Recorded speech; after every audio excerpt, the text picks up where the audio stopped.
Nandito kami sa likod ng malaking Louis Vuitton na building na mukhang bagahe. Pakita sa inyo. Lupet. Ayun ang likod. Ewan ko ano ginagawa nila dyan. Siguro ito yung pinakamalaking, ayun na, yung Decepticons dumating na. Hotel na Louis Vuitton.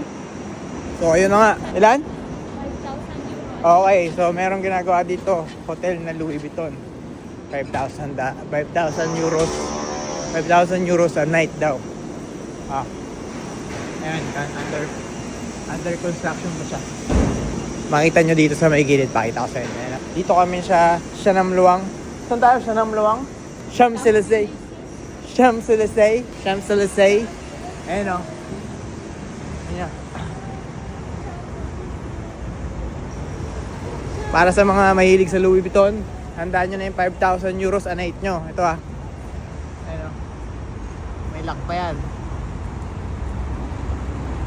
Ito yung ginagawa na hotel, pero ito yung store nila.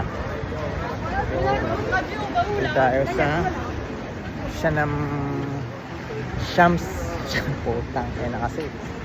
Champs-Élysées.